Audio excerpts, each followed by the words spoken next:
Keep going.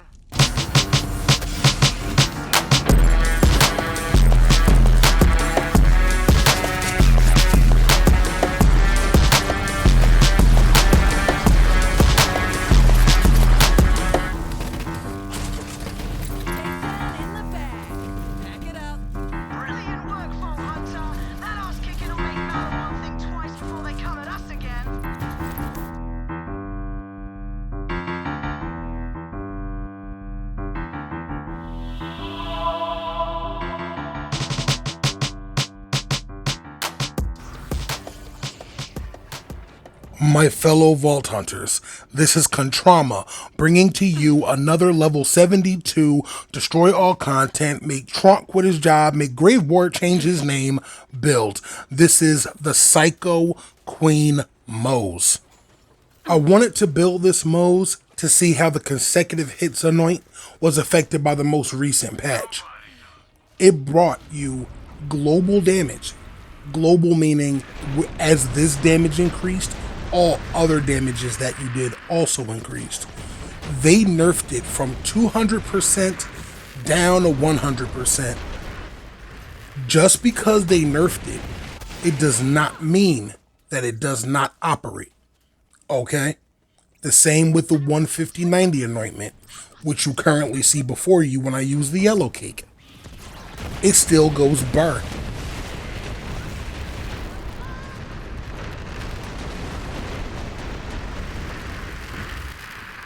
Okay, we can agree that that was just silly just now, right? Oh, okay. Thousands of years old, but there is no record of any Iridian ruins on Minos. If that is the case, this temple must have been transported here from elsewhere. The rage begins.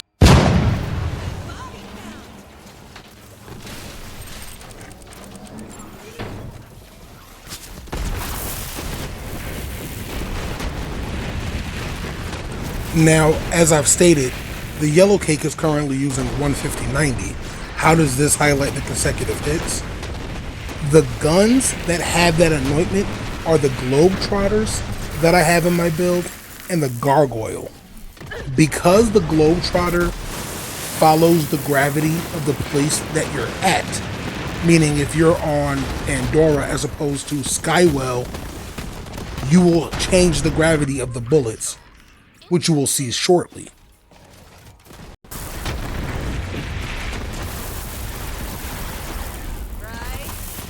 While I did actually achieve results using the Globetrotter in this specific setting, as you can see, they're very floaty bullets. They fall and they float away. It gave me an idea for using it in enclosed spaces. The way the enemies move sporadically in the air, the Globetrotter also showed me you can use it to clear cluttered airspace. Behold.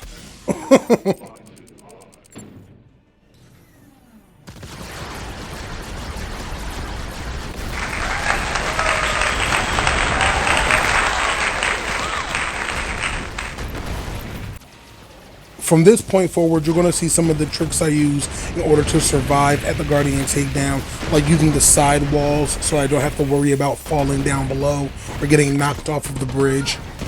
These are things that you get to learn are options when you experiment. That always works no matter what. Skip number 1. A very important note. I'm choosing to use the Green Monster class mod because it gives you increased fire rate due to scorching RPMs. It can also roll with fire rate, and a company man that gives you fire rate alongside a Revolter. It makes these guns that normally shoot slow shoot much faster. Skip number 2.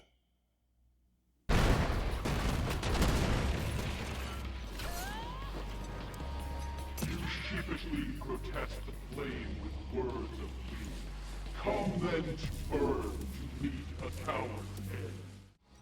Scourge was trying to be a low-key rapper, but that's another video. Insert Gargoyle.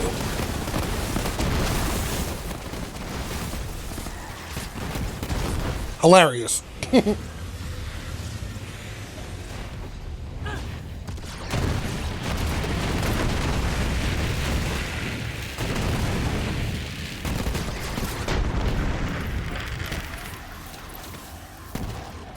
For the huge portion of the anathema fight, I was using the corrosive globetrotter and the gargoyle back and forth just to experiment with the damage values, both equally funny.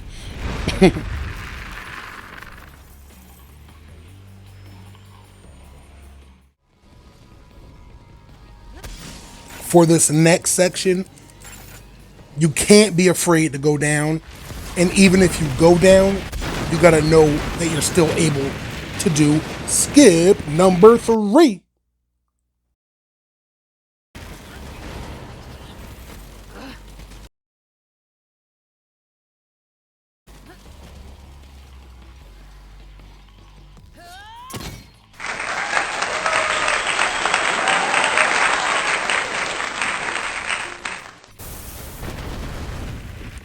When I originally did this section, I did it using Moze and not Iron Bear.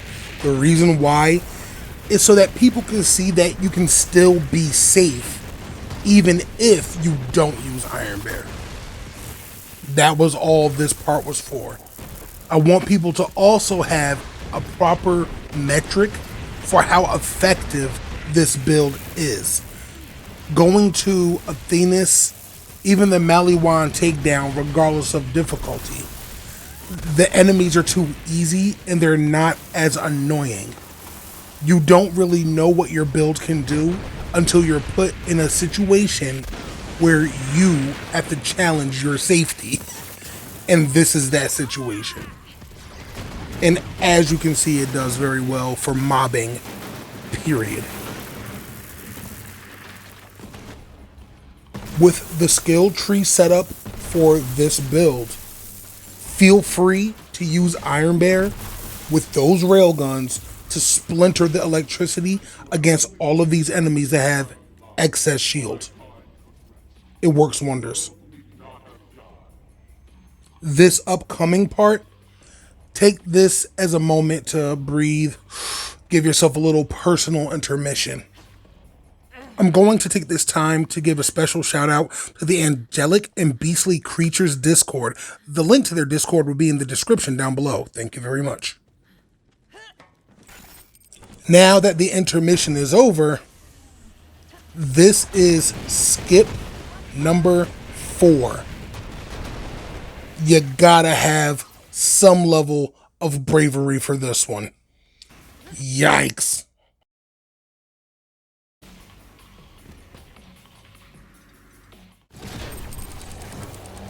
In this section, use Daka Bear. Use it. Use it. If you feel like you're even less safe than you were at the second crystals, Daka Bear. It will keep you alive. It will keep you safe. Well, unless there's a death head. But there's still a benefit in that.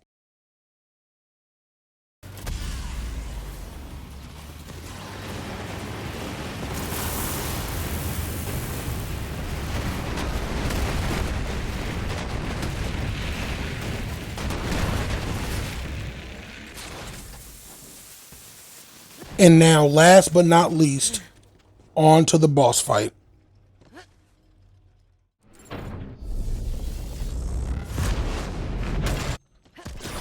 So it must be.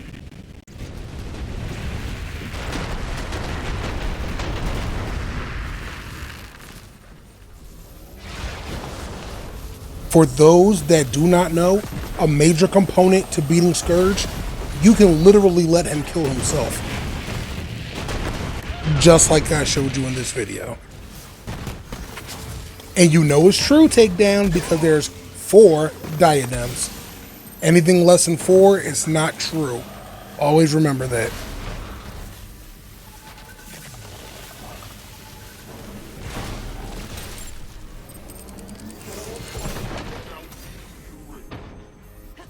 It's wild that I avoided the death head and still got killed because of the death head. Thank God for the gargoyle. Let's move on.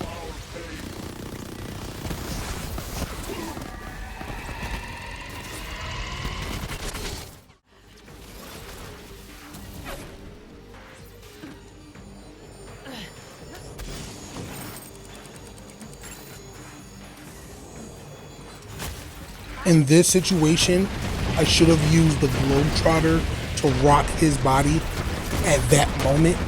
I should have done it.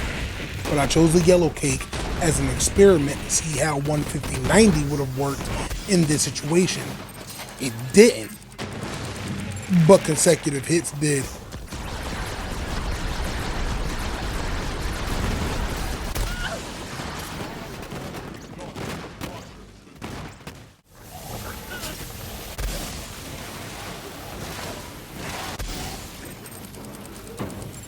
As you can see, I tried to do the Daka Bear skip, missed by a mile.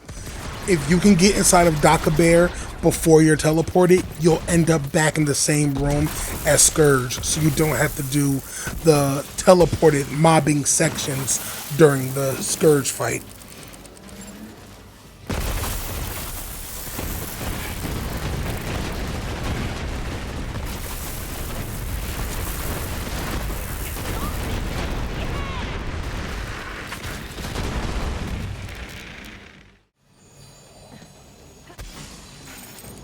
At this point in the Scourge fight, I decided to use the Gargoyle to see how it would operate.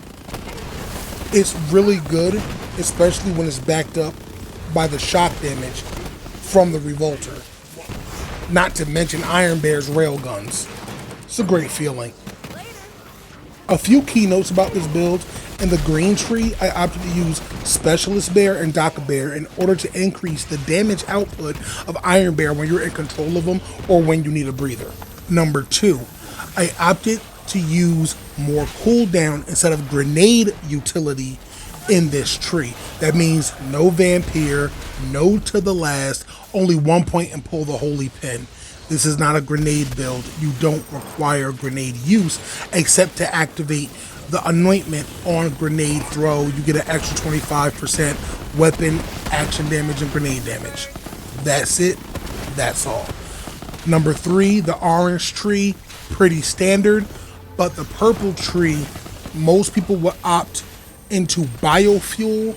I chose really big guns in order to increase Iron Bear damage while still following the standard meta, which is big surplus, harmonious havoc, and fired up for even more fire rate.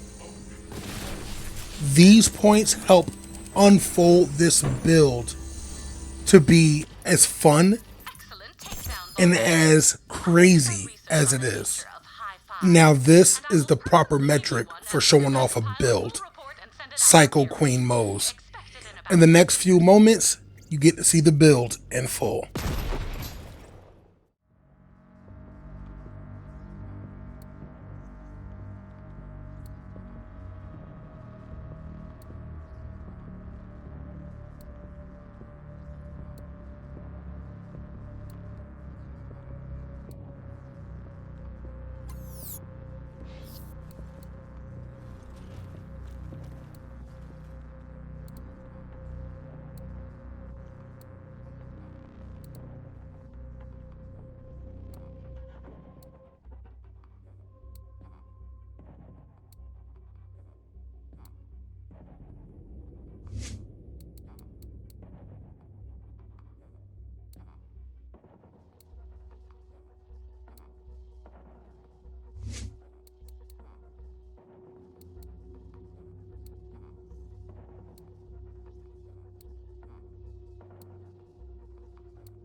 Good luck, Vault Hunters.